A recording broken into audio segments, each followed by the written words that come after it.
만약에 우리나라가 다시 한번 IMF 위기를 맞으면 국내 기업 절반이 망하게 됩니다. 우리가 경험해 봤거든요. 97년도에 봤더니 대우, 기아, 한보 전부 다 국내 우량한 기업이 다 망했고요. 우리가 알고 있는 우리은행, 과거의 한일은행, 상업은행 5개 은행이 합쳐진 것이 우리은행입니다. 은행과 기업의 절반이 망하는 것이 IMF다.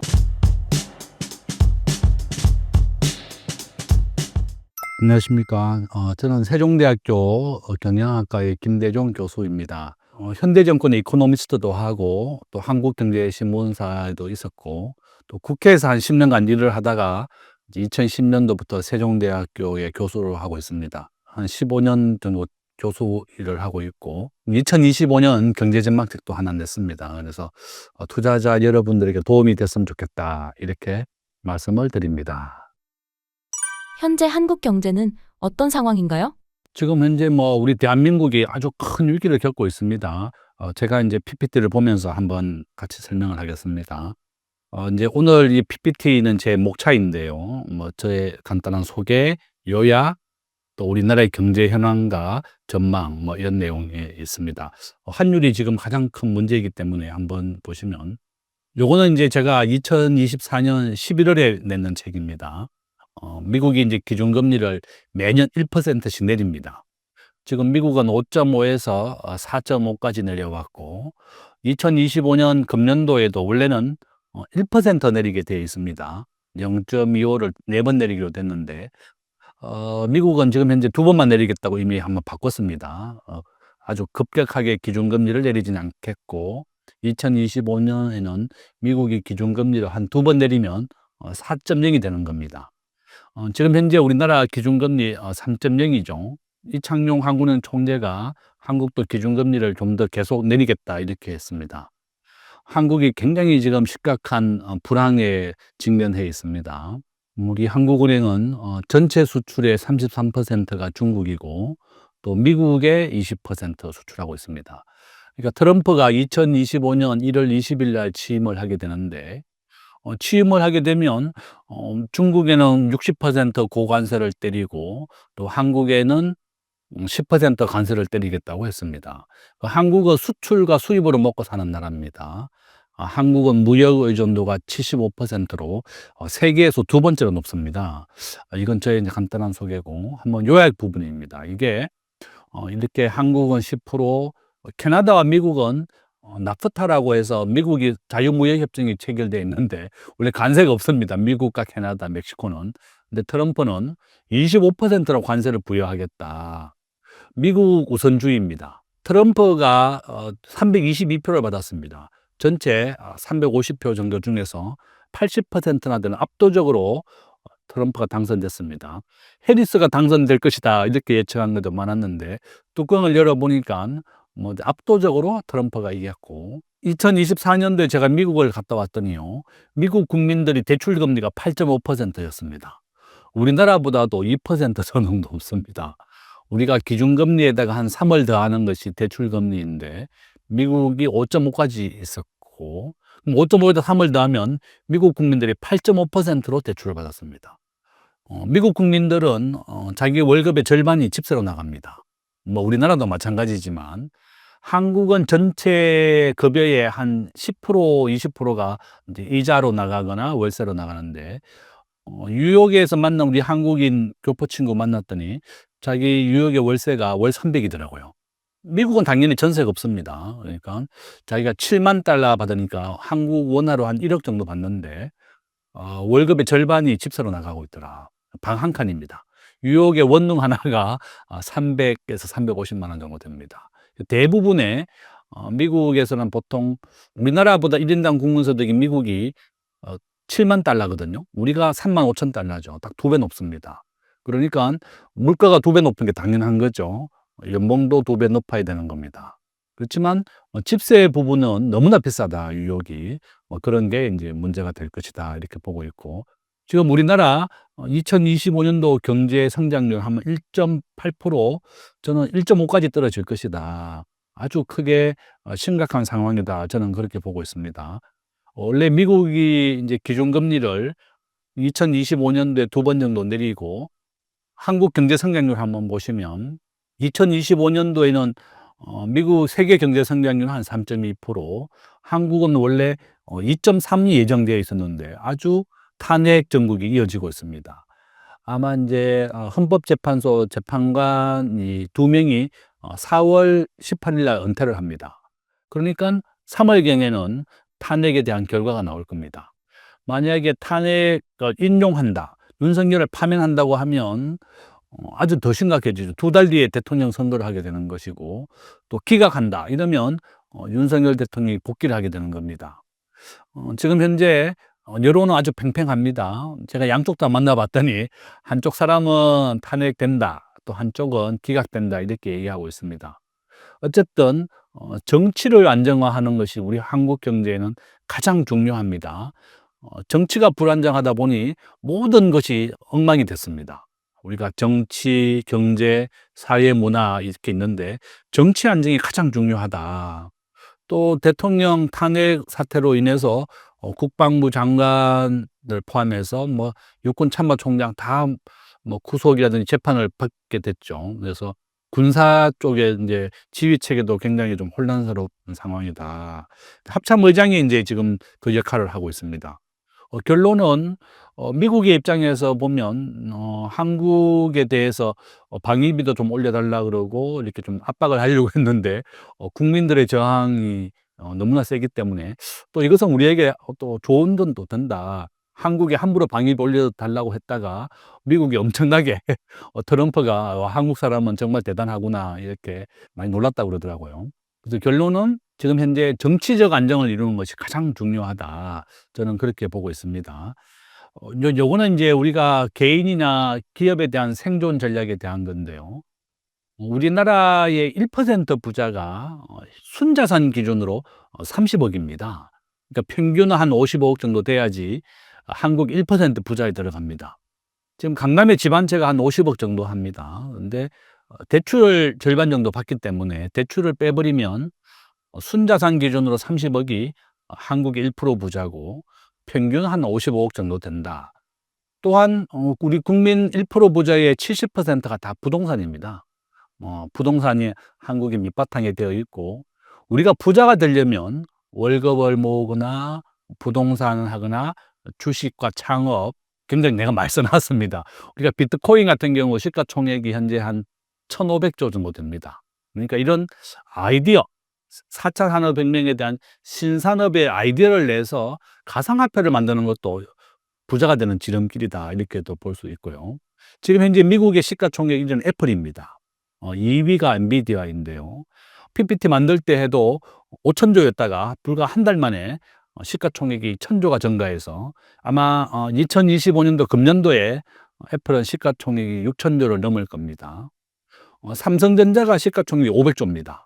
그러니까 삼성전자의 한 12배 정도 큰 것이 애플이다. 한국의 주식을 다 팔면 2천조입니다. 그러니까 애플은 6천조니까 애플 하나 팔면 한국의 모든 주식을 3번 정도 살 수 있습니다.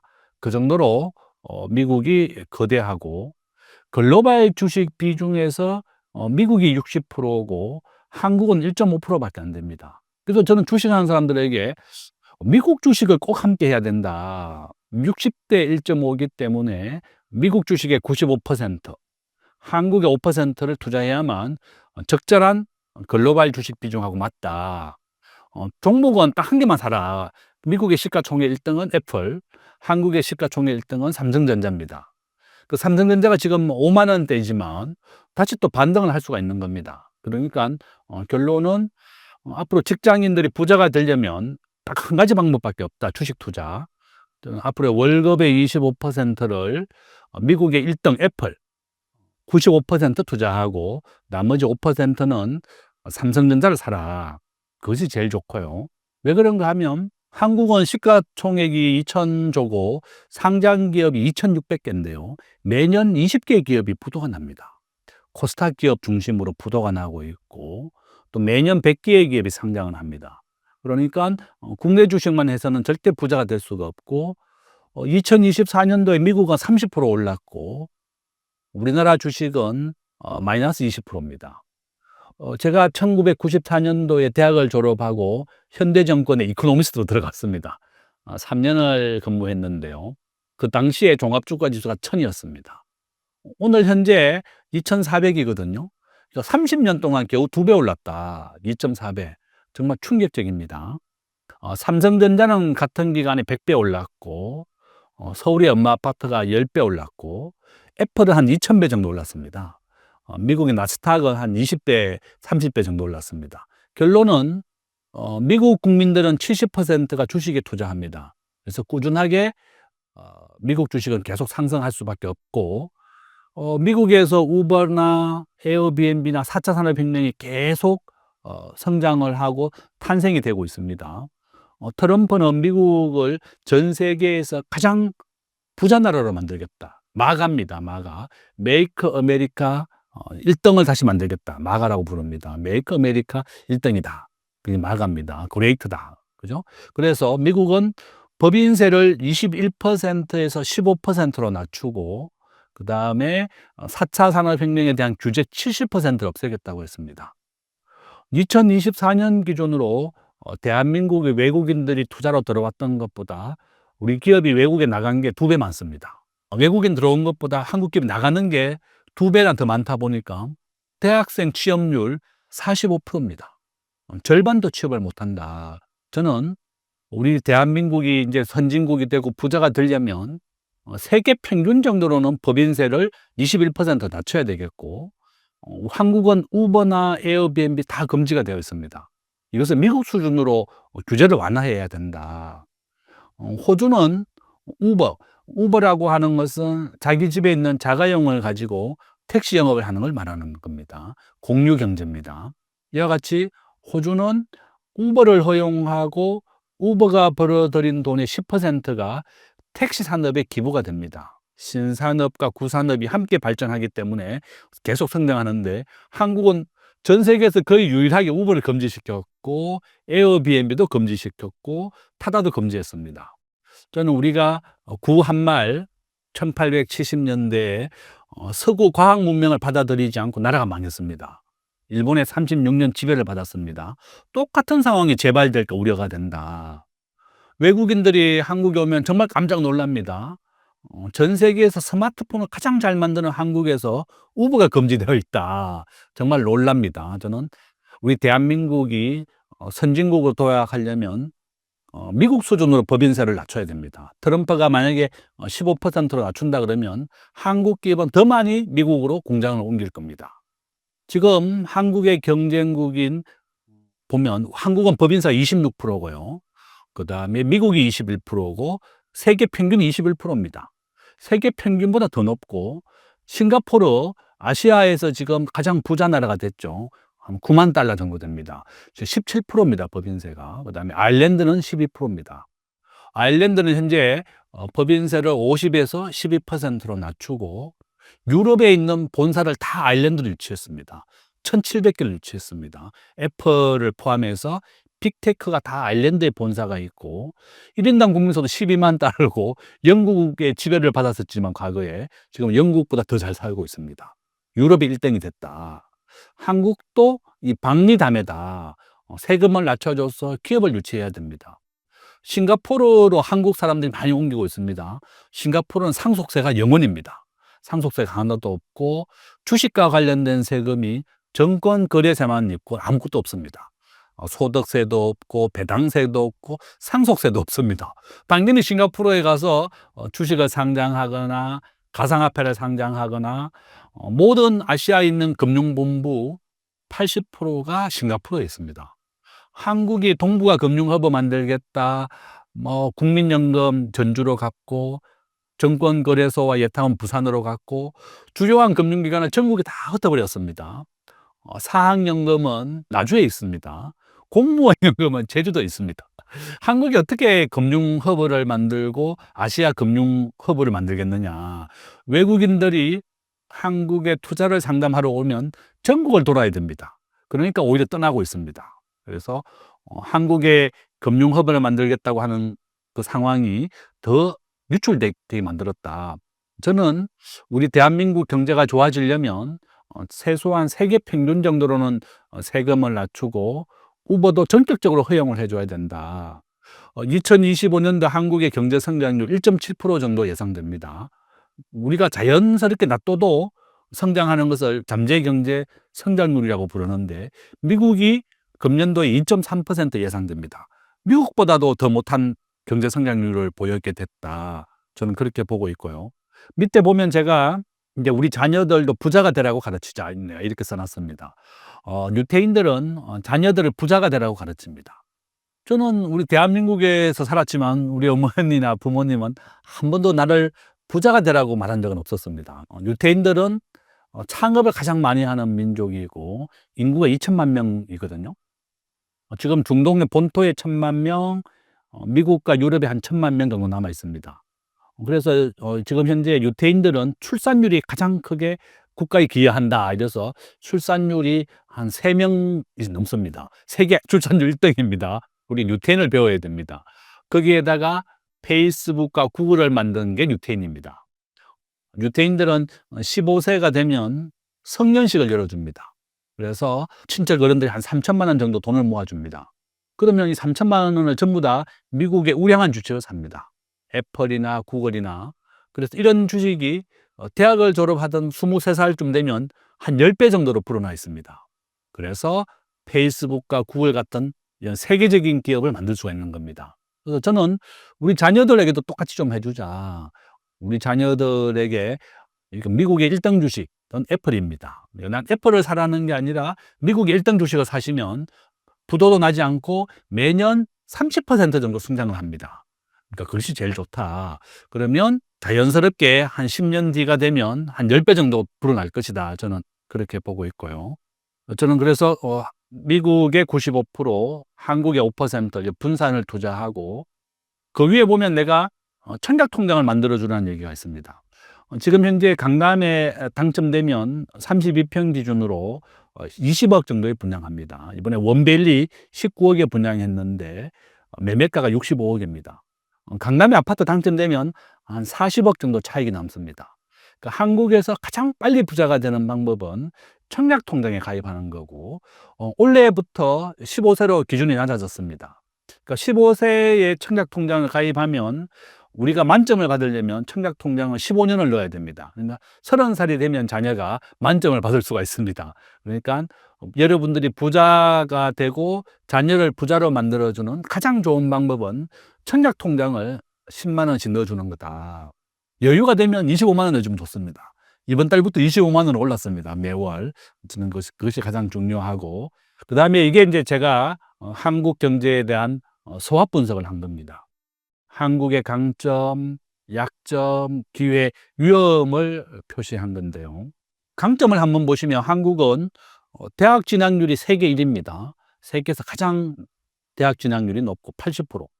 우리가 고등학교를 졸업하고 80%가 대학을 진학합니다.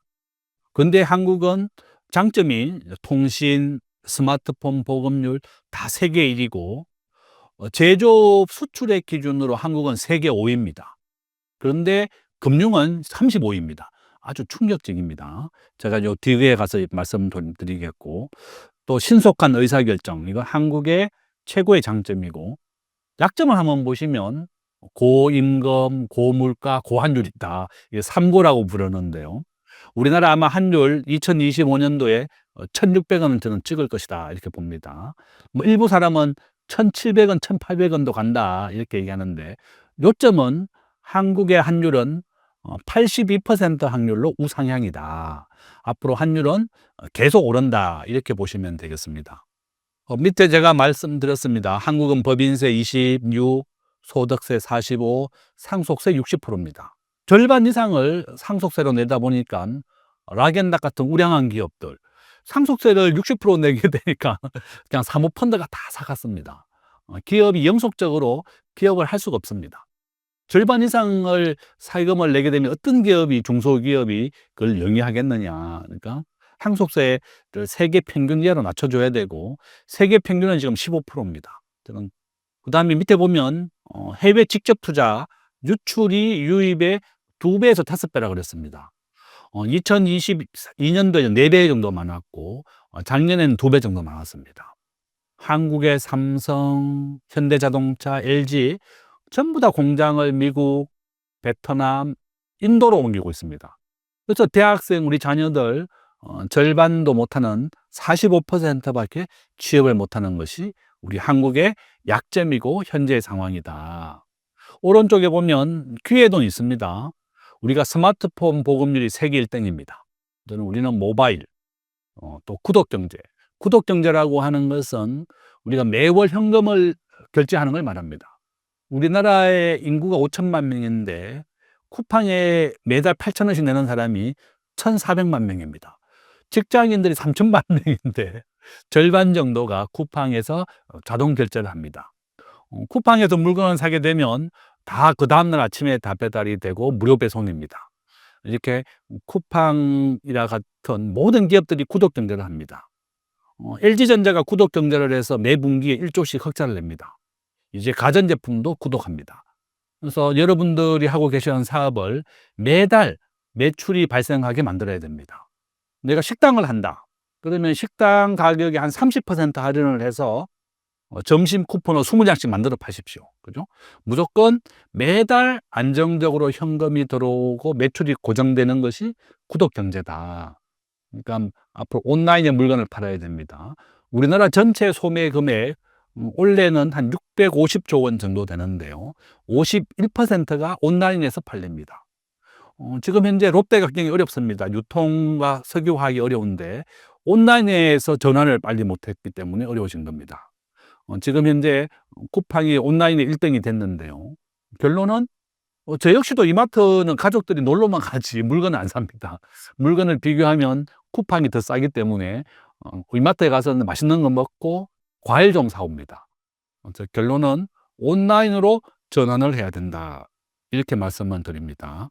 제일 밑에 보시면 위험 부분입니다. 현재 우리나라 금융위기, 외환위기에서 났는데 한미통화스와프, 한일통화스와프 두 개 다 없습니다. 저는 이것 때문에 지금 환율이 계속 오른다. 가장 큰 한국의 위험 요소이고, 밑에 보면 71년생이 105만 명 태어났는데요. 가장 많은 인구가 태어납니다.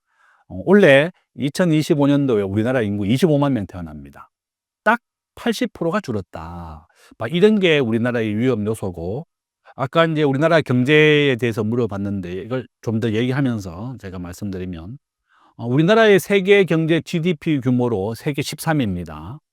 우리나라가 제조업으로는 미국, 중국, 일본, 독일 다음으로 한국인데 영국과 인도, 프랑스 이런 나라는 금융 서비스, 관광으로 먹고 사는 나라입니다. 그러니까 우리가 제조업은 아주 강한 나라지만 국제금융에서 굉장히 약하고, 지금 보시면 국제결제 통화 비율 순인데요. 한국은 한 35위 정도 됩니다.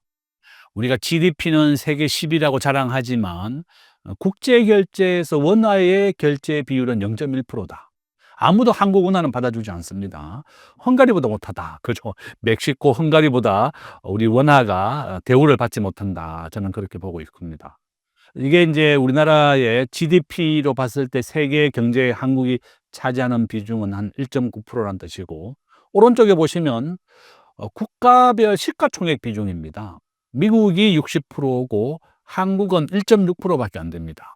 그래서 우리가 주식을 투자할 때도 95%는 미국, 5%는 한국에 투자하는 것이 시가총액 비중에서도 정확하고 맞다, 이렇게 보는 겁니다. 올해 환율 전망과 이것이 경제에 미치는 영향은 어떻게 전망하시나요? 지금 현재 제가 지금 보여드리고 있는 거 외환 보유액의 비중입니다. 이게 제일 핵심적인 오늘 사항입니다.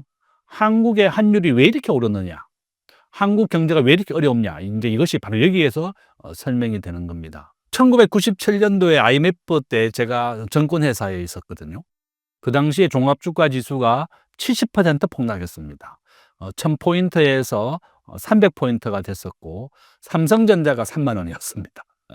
액면 분할하기 전입니다. 50분의 1로 액면 분할이 됐는데, 액면 분할되기 전에 3만 원이었다가 삼성전자가 300만 원까지 올랐죠. 100배 올랐던 겁니다. 그래서 저는 외환위기를 직접 경험을 했었고, 이 외환위기가 나게 된 것의 책임은 이 경제학자의 책임이다. 그래서 제가 경제학 박사를 공부하게 됐습니다.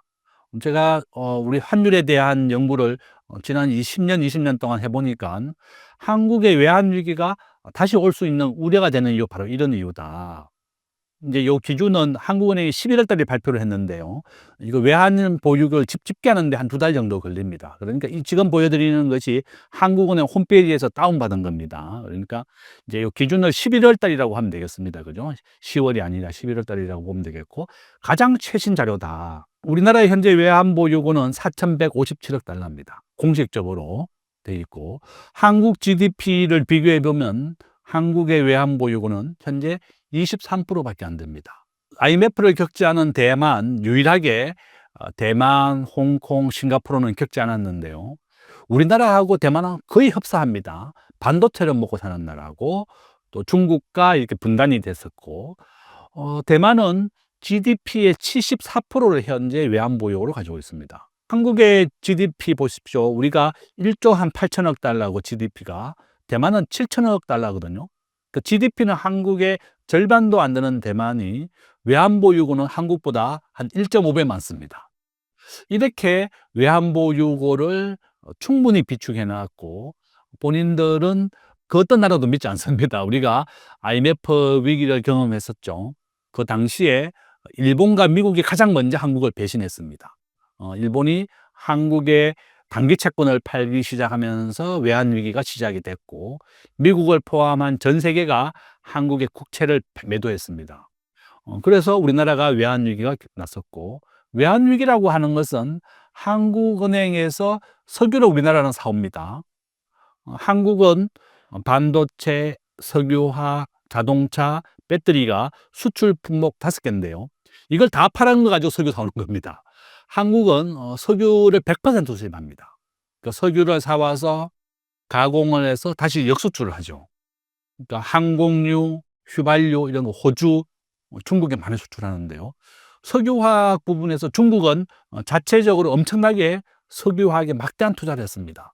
그래서 롯데케미칼이 적자가 7천억 난 겁니다. 중국이 급속하게 한국을 따라오려고 하니까 반도체는 불가능합니다. 그러니까 석유화학에 대한 대규모 투자를 했었고, 현지 원유 국가에다가 시설을 지었습니다. 석유화학은 플랜트 산업, 장비 산업입니다. 장비만 갖추면 충분히 생산이 가능하다. 그래서 중국이 석유화학에 대한 대규모 투자를 하게 되면서 롯데가 어려워졌다. 이렇게 볼 수가 있고요. 중국은 기축통화국입니다. 일본하고 똑같은데요. 기축통화국이라고 하는 것은 그 나라 화폐로 결제할 수 있는 기본이 되는 통화다. 그래서 IMF 기준으로 전 세계에서 국가별로 본다면 달러가 현재 한 70% 정도 결제됩니다. 그다음에 유로화가 한 20%, 그다음에 일본의 엔화, 그다음에 영국의 파운드화, 그다음에 중국의 위안화, 이 5개가 기초통화국입니다. 그러니까 일본과 중국은 부도날 일이 없습니다. 자국의 화폐로 석유를 사서 결제를 할 수가 있고, 우리 원화는 아무도 받아주지 않습니다. 그래서 우리가 달러가 없어서 석유 결제를 못할 때 금모으기 운동을 한 겁니다. 금으로 결제한 겁니다. 결론은 달러와 금이 석유를 사올 때 대금을 줄 수 있는 겁니다. 우리 가정도 마찬가지입니다. 내가 집에 자산이 아무리 많더라도 아파트 관리비하고 은행 이자를 내려면 현금으로 내야 되는 겁니다. 현금이 없으면 가정이 부도나는 거다. 우리나라도 마찬가지다. 국가는 부자라고 말은 하지만 국가의 자산은 많이 있지만 달러가 없어서 석유를 사오지 못하면 우리가 나라가 망하는 거다. 지금 현재 아르헨티나가 12번째 외환위기가 났습니다. 국제금융의 위기는 반복되어 일어난다. 이렇게 알고 계시면 되겠고, 지금 현재 20개 나라가 파산났습니다. 여러분이 알고 계시는 스리랑카, 파키스탄, 현재 외환위기 났습니다. 이 외환위기는 계속 반복되어 일어나고, 트럼프 당선자가 1월 20일, 이제 한 20일, 18일 남았죠. 17일 있으면 취임을 하게 됩니다. 그러면 트럼프 당선자가 된다면 더 미국의 강달러 중심이다.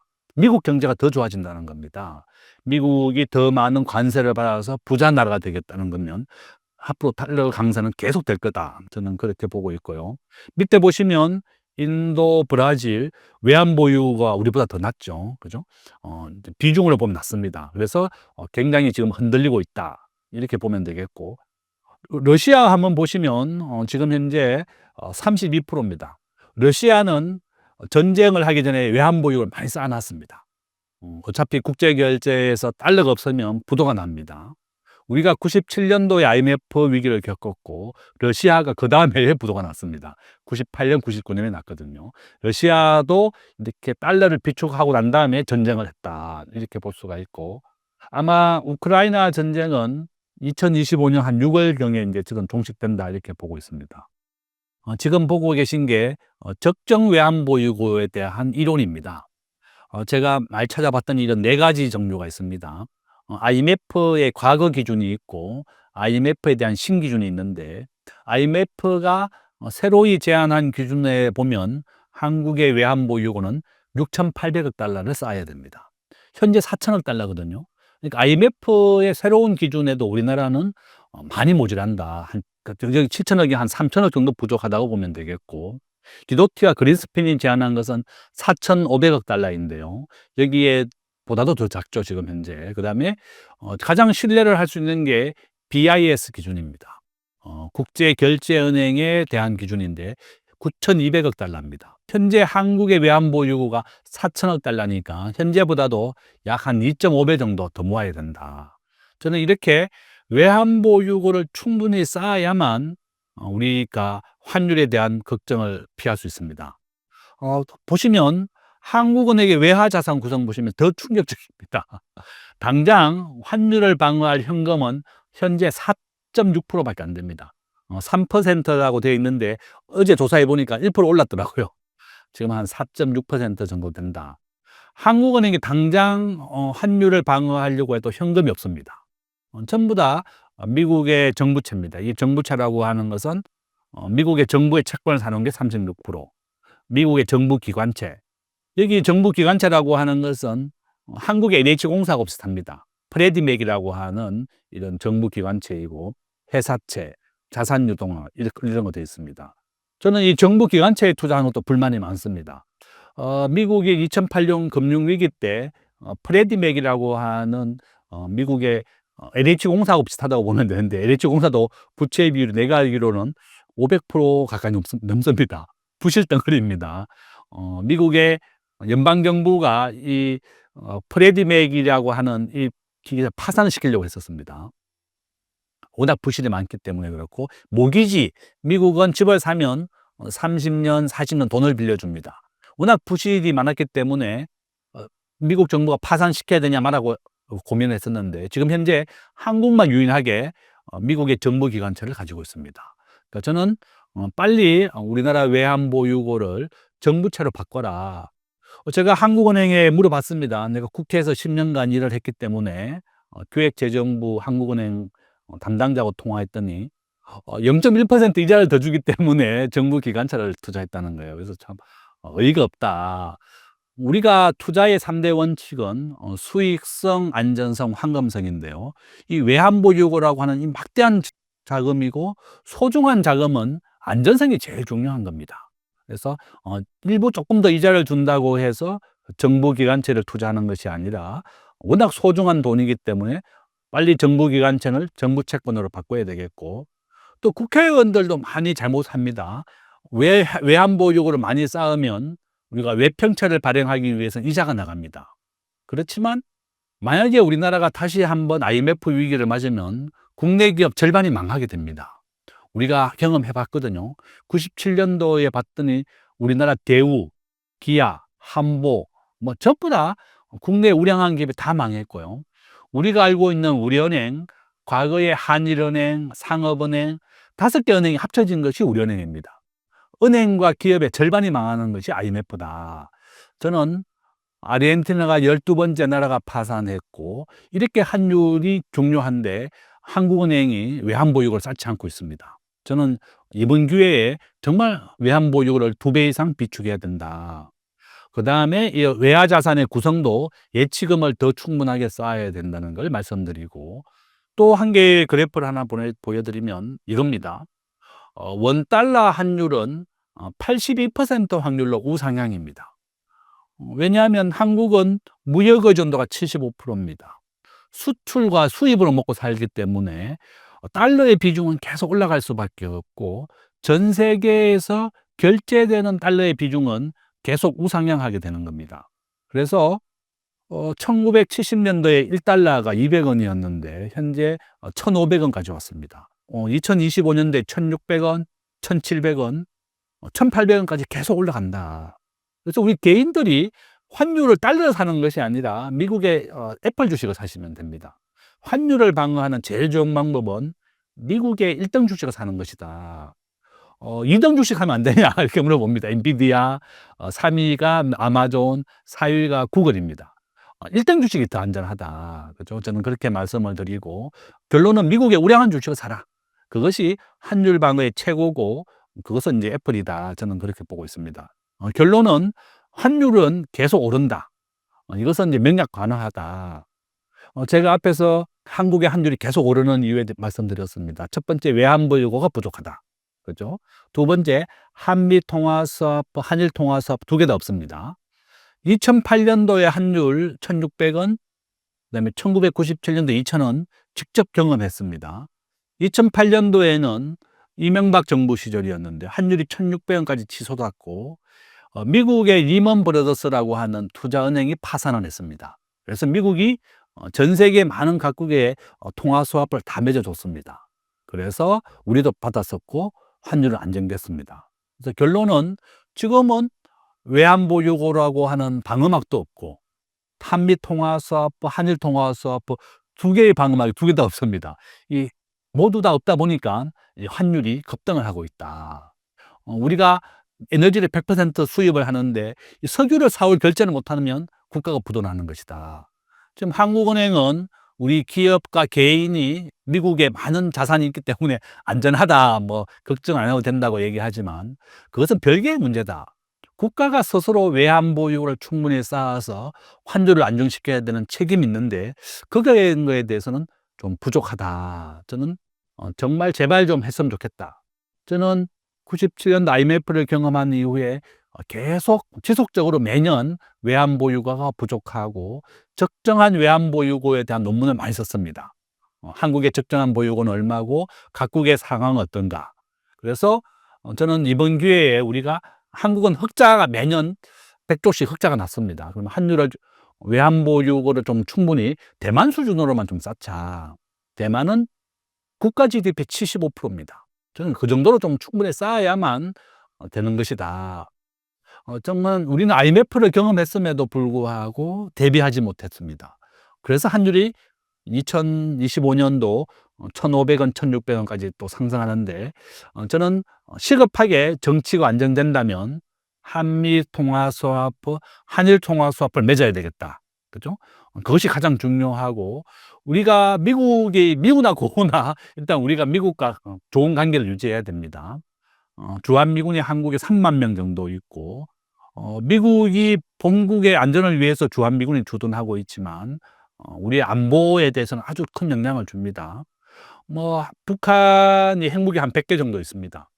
북한의 재래식 무기로는 우리가 충분히 하지만 북한의 핵무기 한 발은 우리나라 미사일 현무의 한 10,000배 정도 됩니다. 비교가 할 수 없을 정도다. 그러니까 군사적으로 따지면 북한의 핵무기 때문에 한 100배 정도, 100분의 1이다 한국은. 저는 그렇게 보고 있고요. 결론은 우리가 미국과의 좀 더 친밀해야 된다.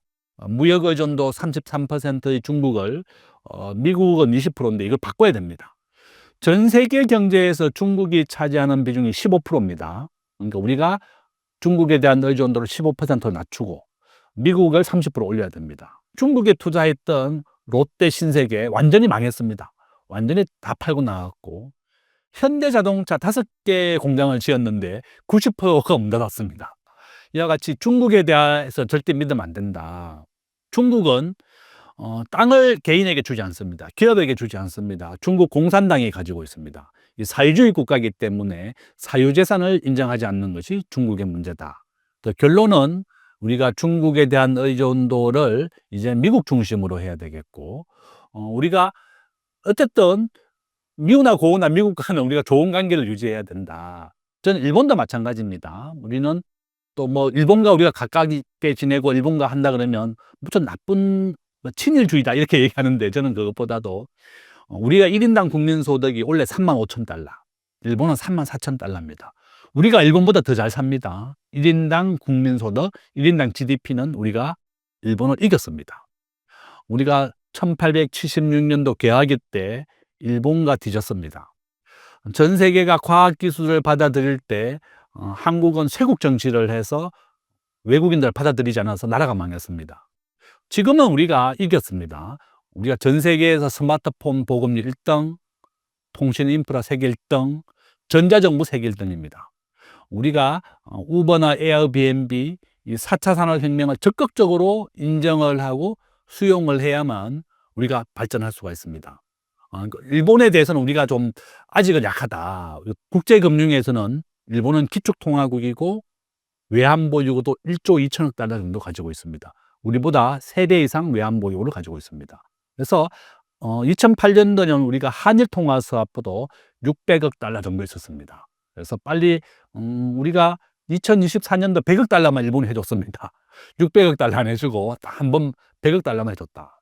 일본은 기축통화국이기 때문에 미국과 일본과 통화 스와프를 맺는 것이 한국의 환율 방어에는 가장 좋다. 그래서 외환보유고를 당장 쌓기 힘들기 때문에 정치가 안정된다면 저는 우선적으로 통화 스와프를 좀 체결해라. 이렇게 말씀을 드립니다. 최근 중국이 무비자 입국을 허용한 이유가 무엇인가요? 제가 한번 보시면 지금 요거는 이제 제가 얼마 전에 이제 방송에서 했던 건데요. 트럼프가 집권하게 되면 더욱 악화되고 또 롯데도 현금을 비축하고 있다. 롯데가 최근에 123층을 담보로 해가지고 4조 원 정도는 이제 대출을 받았다고 얘기했습니다. 트럼프가 재집권되면 이제 국제사회 정세가 이렇게 어려워진다고 하는 것을 보여줬고, 지금 현재 한국은 전체 수출의 33%가 중국에 의존하고 있습니다. 미국의 20%인데 지금 중국은 2023년부터 간첩법이 발동이 됐습니다. 간첩법이 발동됐다는 것은 중국에 대해서 적대적인 생각을 가지고 있으면 아주 체포를 해버립니다. 간첩으로 몰아버린다는 건데요. 한국 사람이 2024년도 상반기에 공항에서 체포가 됐는데, 우리가 이제 수첩을 보면 세계 지도가 있습니다. 다이어리 보면. 근데 세계 지도에 이제 대만이 표시됐다. 이런 이유로 공항에서 체포가 됐고, 아마 이제 한국의 영사가 찾아가서 이제 그 사람을 데려 나왔는데, 중국이 이와 같이 간첩법이 발동이 되면서 외국인 투자가 90% 줄었습니다. 한국 관광객은 95% 줄었습니다. 본인이 안전이 위협받는데 누가 관광을 가겠느냐. 한국에 지금 탄핵 사태가 이루어지고 있는데요. 지금 탄핵에 대한 결론은 이제 뭐 한 3, 4월경에 나올 거라고 보는데, 그때까지 우리가 주말마다 시위합니다. 찬성과 반대. 그러면 외국인 관광객이 무서워서 안 오게 되는 겁니다. 영국과 이스라엘은 한국의 관광주의보, 관광금지를 지금 얘기하고 있습니다.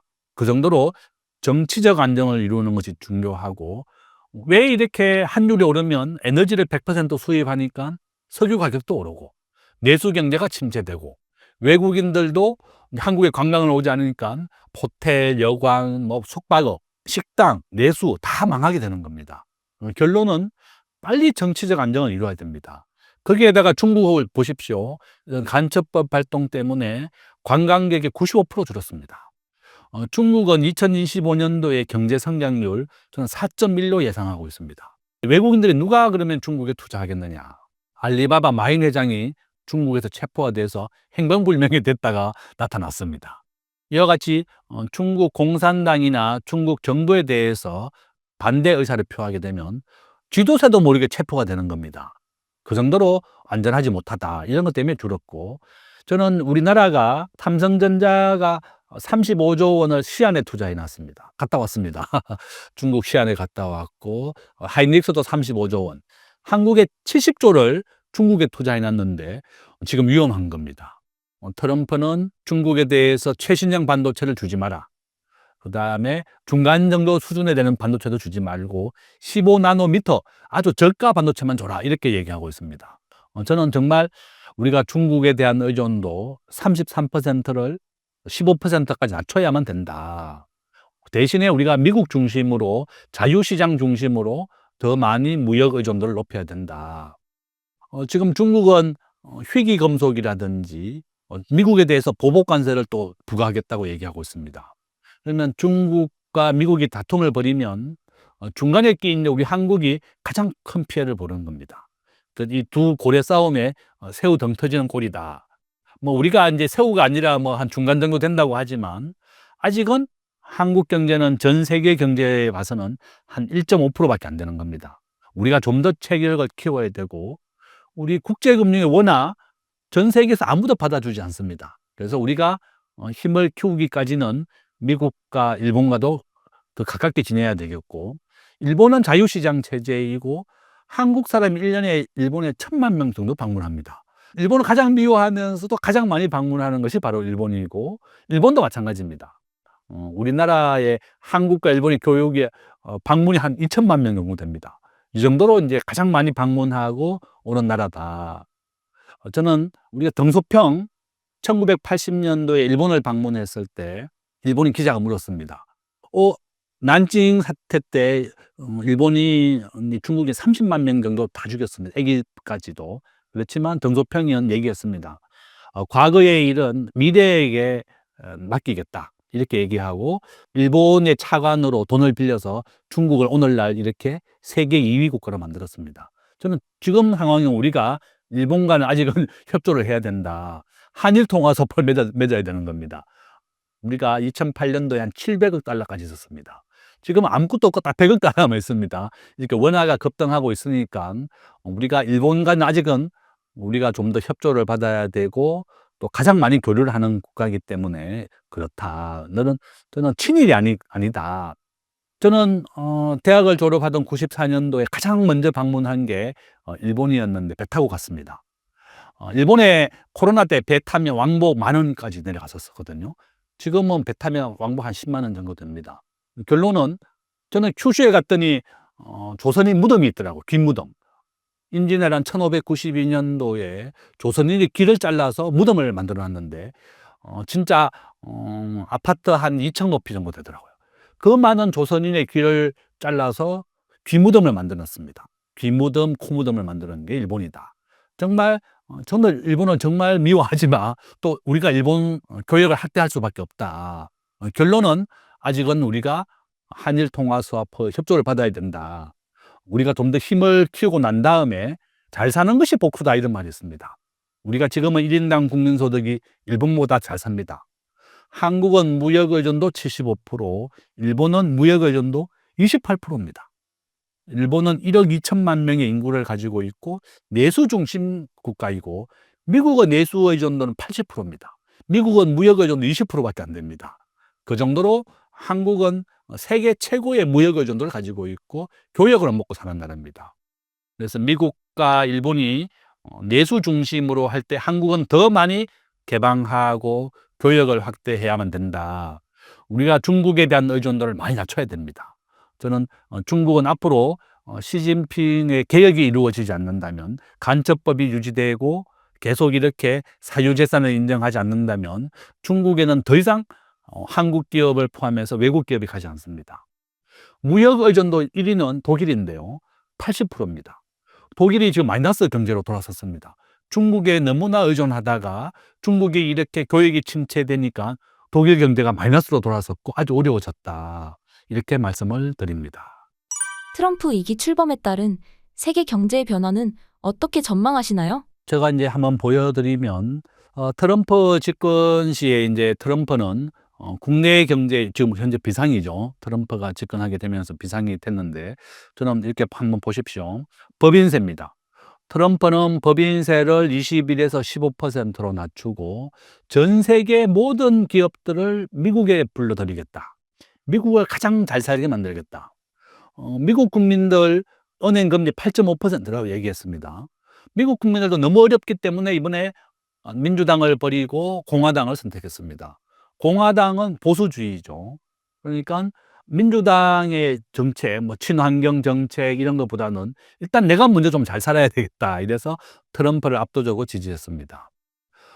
오늘 이 방송을 보시면 넷플릭스를 두 개 보십시오. 첫 번째는 트럼프에 대한 전기 다큐멘터리가 넷플릭스에 있습니다. 4부작으로 되어 있는데 트럼프는 개인 재산이 2조입니다. 그다음에 개인 골프장이 12개 가지고 있고, 결혼도 한 서너 번 했습니다. 서너 번 했고, 트럼프의 아들이 2015년도에 한국에 왔었죠. 5년 전쯤 되네요. 제가 직접 만나서 얘기도 많이 했습니다. 도널드 트럼프 주니어라고 부르죠. 신세계 정용진 회장이 가서 만났다 이렇게 얘기하고 있습니다. 이제 우리나라의 대우 빌딩이 트럼프의 이름을 빌려가지고 이제 이렇게 쓰고 있습니다. 트럼프 빌딩 몇 개 있습니다, 우리나라에도. 내가 알기로는 한 200만 달러 정도 줬다 이렇게 알고 있거든요. 결론은 트럼프는 일단 이렇게 미국을 잘 살게 하고, 삼성전자, 현대자동차 모두 다 미국에서 생산을 해라. 보통 삼성전자가 지금 현재 평택 공장의 11배 크기로 미국의 반도체 공장을 짓고 있습니다. 2026년도에 완공이 됩니다. 미국 사람들 한 수천 명 고용하게 될 겁니다. 미국의 공장을 짓게 되면 미국에 일자리가 생기는 겁니다. 바로 그런 이유 때문에 전 세계의 모든 기업을 미국으로 불러들이겠다는 겁니다. 그러면 법인세도 세계에서 제일 낮은 15%까지 낮추고, 4차 산업혁명에 대한 규제도 다 없애겠다. 70% 없애겠다고 했습니다.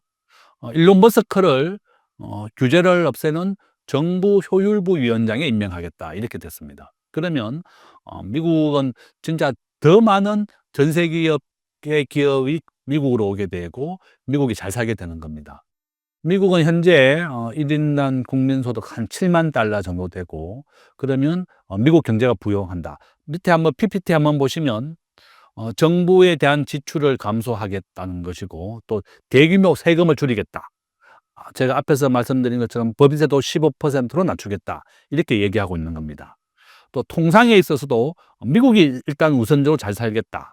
이렇게 트럼프의 정책이다. 저는 트럼프가 집권하는 이 4년 동안은 미국 경제가 좀 더 성장하고 부흥할 것이다.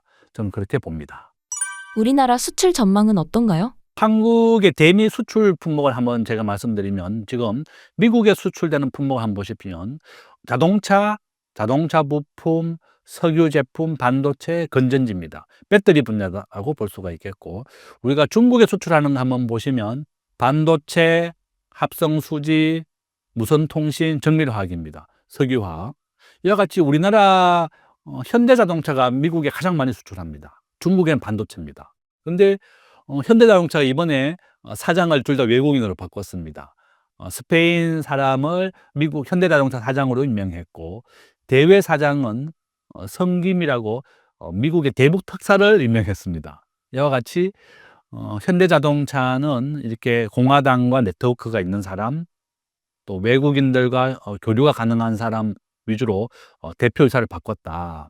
우리 대한민국도 이와 같이 이제는 미국과 좀 더 교류를 확대하고 친밀해야 되겠다. 우리가 나프타라고 해서 미국, 캐나다, 멕시코가 관세를 안 받는 정책이 돼 있었는데, 트럼프는 다 무시하고 25% 추가 관세를 부여하겠다고 했습니다. 우리나라 멕시코 공장이 있습니다. 현대자동차. 여기도 25% 관세를 때리게 된다 그러면 아무 소용이 없는 겁니다. 그래서 우리는 중국산 부품을 이제 안 쓰고 미국산 부품이 있다면 미국산을 써줘야 되겠고, 미국의 현지 생산을 늘려야만 이 위기를 넘길 수가 있다. 앞으로 미국의 현지 생산을 늘리고, 중국산 부품을 최소한으로 줄여야 되겠고, 또 우리나라는 미국에 대해서 엄청난 흑자를 보고 있습니다. 매년 한국은 전체 수출의 한 900조를 수출하고 800조를 수입하는데 매년 100조씩 흑자입니다. 그러니까 이 흑자의 한 반 이상이 미국에서 나고 있거든요. 지금 현재 전 세계 석유 생산 1위는 미국입니다. 여러분들이 중동이라고 알고 있는데 지금은 바뀌었다. 미국의 석유 생산 1위. 우리가 한국은 석유 수입 1위가 미국입니다. 미국산 석유 가스가 들어오고 있다. 그래서 우리가 미국과의 흑자를 줄여야 된다. 미국에 더 많은 석유를 사주고 가스를 사줘서 미국의 흑자를 줄이는 것이 가장 우선이다. 그러면 자동차를 지금 당장만 우리가 어떻게 할 수 없지만 미국에 더 많은 수입을 해준다 그러면 미국으로 남기는 그 흑자 폭을 줄일 수가 있는 겁니다.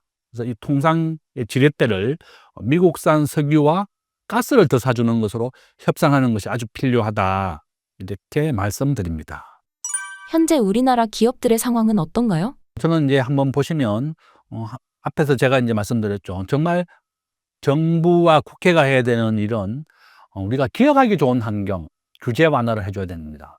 한번 보시면 우리가 법인세, 지방세를 포함해서 26%고 개인 소득세 45%입니다. 제가 주위에 이제 한 10억 이상 받는 사람 알고 있었는데 몇 명. 그랬더니 의료보험까지 포함하면 50%가 넘더라고요. 한 52%. 그러니까 월급 많이 받아 좋지만 자기가 만약 1억 받았다. 그럼 5천만 원 세금을 냅니다. 우리나라는 최고 세율이다. 물론 저는 못 받습니다. 저도 내고 싶습니다. 50%.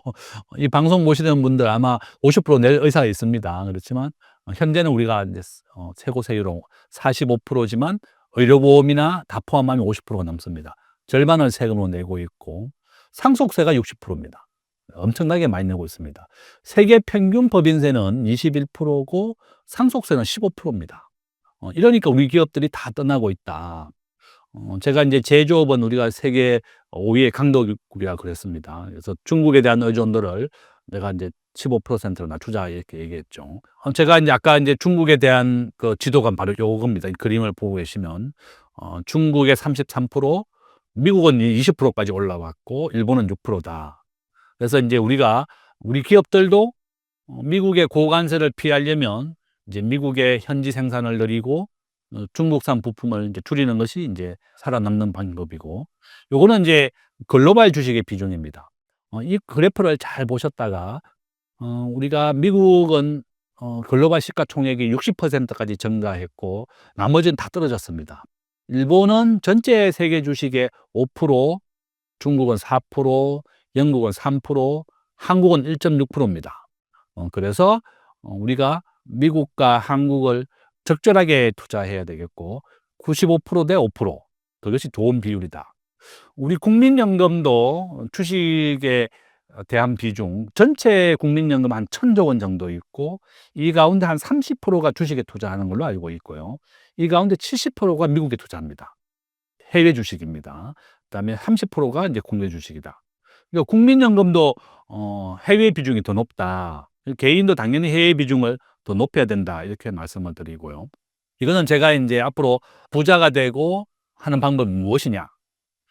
신사업과 창업에 대한 이야기이고 앞으로 기업이나 개인도 마찬가지입니다. 해외에는 있지만 국내에 없는 브랜드를 가져와라. 그것이 우리가 신산업과 부자가 되는 방법이다. 그죠? 이와 같이 해외에 있지만 한국에 없는 브랜드를 가져와야 되겠고, 지금 현재 우리나라의 현재 유니콘 기업 23개입니다. 한번 보시면 기업들이 이 4차 산업혁명과 접목을 해야만 성장을 할 수가 있습니다. 모바일, 화장품, 핀테크. 유니콘 기업은 상장이 안 된 기업이지만 시가총액이 1조 기업을 말하는 겁니다. 우리가 알고 있는 토스, 야놀자, 마켓클리 다 유니콘 기업이고요. 미국에 상장하려고 준비하고 있습니다. 미국에 상장을 하게 되면 좋은 점은 시가총액을 10배 정도 더 인정을 받습니다. 당연히 글로벌 주식의 60%가 미국이기 때문에 당연히 더 인정을 받는 거고, 창업자에 대해서는 미국에 대해서는 10배에 대한 의결권을 인정해 줍니다.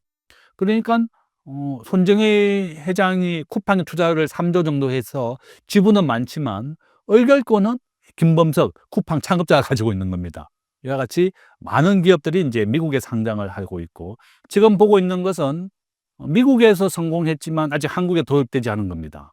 이 방송을 보시는 분들은 미국에서 성공하고 있는 4차 산업혁명을 한국에 빨리 도입을 해라. 그래서 제가 이걸 가져왔습니다. 이제 손정희 회장입니다. 이번에 미국에 140조를 투자하겠다고 얘기했습니다.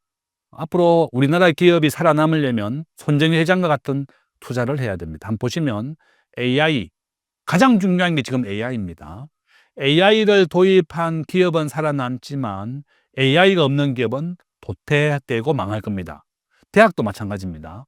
지금 모든 대학, 특히 우리 대학 세종대에 제가 있는 데는 모든 학과에 AI를 붙여가지고 강의합니다.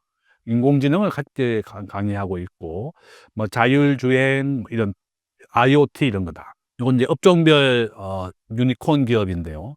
이와 같이 우리나라의 모든 기업들도 인공지능과 4차 산업혁명을 접목해야만 살아남을 수 있습니다. 우리 야놀자 손정 회장이 2조를 투자해 줬는데 클라우드 때문에 투자를 받았습니다. 클라우드는 원뜻이 구름이란 뜻입니다. 구름에다 데이터를 저장하는 것입니다. 그러니까 데이터를 필요할 때마다 이제 끄집어내 쓰는 거죠. 이와 같이 기업이 굉장히 어렵습니다. 우리 내수 경제 탄핵 때문에 더 어렵습니다. 그렇지만 이러한 위기를 타개하는 방법은 빨리 정치적 안정을 이루고 우리 기업이 좀 수출은 우리나라가 이번 달에도 사상 최고치를 갱신하고 있습니다. 당연히 그렇죠. 국가 GDP는 계속 우상향입니다. 그죠? 근데 미국이 기준금리를 이제 다시 내리기 시작합니다. 저는 국가나 기업의 GDP는 계속 성장할 것이고 기준금리는 다시 내리게 된다. 우리 기업들이 살아남으려면 모바일 중심, 스마트폰 중심으로 영업 활동을 해야 되겠고 LG, 삼성 구독경제 매월 이제 구독하는 것도 하고 있습니다. 우리가 쿠팡을 매월 구독하는 것처럼 삼성과 LG도 가전제품도 이제 구독하러 바뀌고 있습니다. 애플도 우리 구독경제 하라고 되어 있습니다. 매달 $10씩 결제해라. 마이크로소프트의 윈도우 $10씩 결제해라. 이렇게 하고 있습니다. 우리가 모든 기업들도 이 위기를 넘기려면 내가 매월 돈을 받고 구독할 수 있는 걸로 해야만 살아남을 수 있다. 저는 그렇게 보고 있고요. 오른쪽에 보시면 구독경제도 있습니다. 일정 기간 매월 안정적인 매출이 발생하고 돈을 버는 걸 말하는 거고요. 제가 재래시장이라든지 시장에 갔더니 동네 식당 하시는 분이 30% 할인된 금액으로 20장씩 식권을 묶어서 파는 겁니다. 야, 깜짝 놀랐습니다. 10,000원짜리 밥을 7,000원에 20장씩 묶어서 중소기업들에게 팔고 있습니다. 그러면 기업의 입장에서는 30% 손해본다고 생각하지만 매달 20장씩 안정적으로 들어오기 때문에 파격적으로 이렇게 하는 겁니다. 또 한 분을 만났더니 이분은 노무사 하시는데 보통 상담료가 10만 원 정도 받습니다. 월. 10,000원 받습니다. 90% 할인을 해서 거래하는 기업이 2만 개, 구독하는 게 10,000개라고 하더라고요. 그러면 매월 10,000개라 그러면 1억씩 들어오는 겁니다. 그래서 저는 이 방송을 보시는 사업하시는 분들이나 기업하시는 분들은 이 구독 경제를 해야 됩니다. 안정적으로 현금이 매달 들어오고 매출이 확정되는 것이 바로 구독 경제다. 이것을 해야만 이제 살아남을 수가 있습니다. 애플, 아마존, 전 세계 모든 기업은 구독 경제를 합니다. 아마존도 $10, $20 수익 받습니다. 쿠팡도 $5 받는 거죠. 8,000원씩 받고 있습니다. 저는 구독 경제고 보시면 쿠팡, KT, 코웨이 모든 기업들이 매달 돈을 받는 구독 경제를 하고 살고 있다. 이게 보시면 넷플릭스 한 달에 10,000원 내면 무제한으로 보는 겁니다. 이와 같이 모든 기업들이 이런 구독 경제다. 저는 이와 같이 이제 우리가 안정적으로 구독 경제를 통해서 매출이 발생하고 제일 밑에 보면 내가 매몰 비용이라고 되어 있습니다. 회수가 불가능한 비용을 매몰 비용이라고 부르기 때문에 우리 기업들은 무료 체험을 확대해야 됩니다. 넷플릭스는 한 달간 무료 체험을 하게 해줍니다. 그래서 회원을 확보하고 늘리고 있습니다. 이와 같이 앞으로 우리 기업들이 살아남으려면 이 구독 경제를 확대해야 된다. 저는 이제 이 결론 부분인데요. 밑에 보시면 우리 중소기업 부분 하시는 분들은 정부의 공공조달은 80%가 중소기업입니다. 그래서 중소기업에 대한 공공조달을 꼭 해야 되겠고 온라인 쇼핑 앞으로 70%까지 늘어날 겁니다. 앞으로 모든 소기업이나 재래시장에 장사하시는 분들 우리가 5명 미만 기업을 소상공인이라고 부르는데요. 제가 만났더니 온라인에 물건을 팔고 있더라고요. 우리나라 기업들 지금 절반 이상이 온라인에 물건을 팔고 있고 5명 미만 소상공인도 50%가 온라인으로 물건을 팔고 있습니다. 앞으로 온라인으로 물건을 팔아야만 작은 과일 가게도 살아남을 수가 있습니다. 그래서 결론은 70%까지 늘어난다. 그래서 중소기업 하시는 분은 정부의 공공조달, 그다음에 구독경제, 그다음에 온라인 쇼핑을 꼭 확대해라.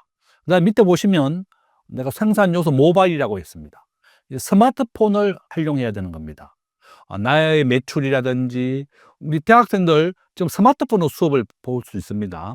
지금은 PC의 시대가 아니라 모바일의 시대다. 은행 결제라든지 모든 것을 스마트폰으로 합니다. PC를 이용하는 것은 5%밖에 안 되고 스마트폰으로 95% 이용합니다. 그래서 결론은 우리가 스마트폰, 모바일을 적극 활용해야만 된다. 이렇게 말씀을 드리고, 저는 우리가 이렇게 2025년 상반기까지는 계속 정치적 혼란이 이어질 것인데, 이 경제는 여당, 야당이 없습니다.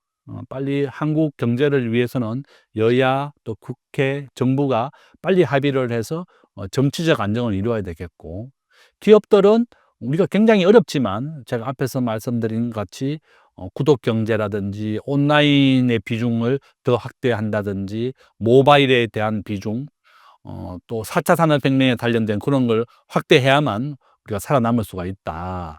밑에 보시면 제 전화번호도 있는데요. 언제든지 저한테 연락하시고 궁금한 게 있으면 저는 이렇게 기업들이 살아남는 방법은 구독 경제를 확대하는 방법, 이런 것이 필요하다. 저는 우리가 기업들이 가장 어렵고 또 가장 크게 국가 경제에 기여하는 게 바로 기업인입니다. 트럼프는 기업인입니다. 그러니까 기업인이 대통령이 돼야지 우리 국가 경제나 우리 국민들에게 크게 기여할 수 있다. 저는 그렇게 보고 있고요. 이렇게 굉장히 어려운 시기지만 우리 기업인들이 가장 중요한 역할을 한다. 이렇게 또 말씀을 드립니다. 마지막으로 신사임당 구독자분들께 한 말씀 부탁드립니다. 제일 중요한 것은 우리가 자녀들에게 부자가 되라고 가르쳐야 됩니다. 공부만 하는 것이 능사가 아니고 우리 자녀분들도 부자가 되려면 청약 통장을 만들어주는 게 제일 중요합니다. 15세부터 인정이 되고 우리가 15년을 넣어야만 청약 통장이 만점을 받을 수 있습니다. 청약 통장을 가입해주기. 두 번째는 주식을 미국과 한국을 함께 투자해야 됩니다. 95%는 미국의 애플, 5%는 삼성전자를, 앞으로 월급 받으면 25%는 꼭 미국과 한국을 함께 투자하십시오. 우리가 절대로 국내 주식만 해서는 안 됩니다. 우리나라에 지금 주식 투자하는 분 한 1,500만 명 정도 되고 미국 주식 투자하는 분도 한 800만 명 정도 된다고 들었습니다. 아직은 절반은 미국에 투자하지 않고 있습니다. 미국은 트럼프가 취임을 하게 되면 미국 중심으로 더 메이크 아메리카를 어게인이다. 미국을 세계 1등으로 만들겠다고 했습니다. 그래서 우리가 미국과 한국을 함께 투자해야만 부자가 될 수가 있고, 청약 통장, 그다음에 이런 신사업에 대한 투자, 앞으로 해외여행도 미국이나 일본 또는 구글을 서치하셔도 됩니다. 내가 못 나간다 그러면 네이버보다는 구글을 더 많이 검색해서 세계의 어떤 산업이 더 성장하고 발전하고 있는지를 우리가 봐야 되겠다. 또 언제든지 또 뭐 연락 좀 주시고, 저는 우리 개인들의 부자로 만드는 게 목표다. 제가 이제 2025년 경제 전망책도 썼고 부자학이라는 책도 내가 썼습니다. 부자가 돼야 된다. 대학생들에게 내가 부자가 돼야 되는 방법을 가르치고 있거든요. 아까 얘기했던 여러 가지 청약 통장이라든지 또 부동산이라든지 뭐 그런 얘기를 했었습니다. 그래서 2025년 굉장히 어렵습니다. 올해 우리나라의 경제 성장률, 저는 이런 상황이라면 1.5까지 떨어진다. 그렇지만 우리에게 또 기회는 있습니다. 내가 하는 장사나 사업을 어떻게 하면 매월 안정적인 돈을 벌어오게 할 수 있느냐, 이런 것도 연구한다면 크게 도움이 될 것이다. 2025년 새해 복 많이 받으시고 또 건강하시고 부자가 되시길 기원 드린다. 이렇게 말씀을 드립니다.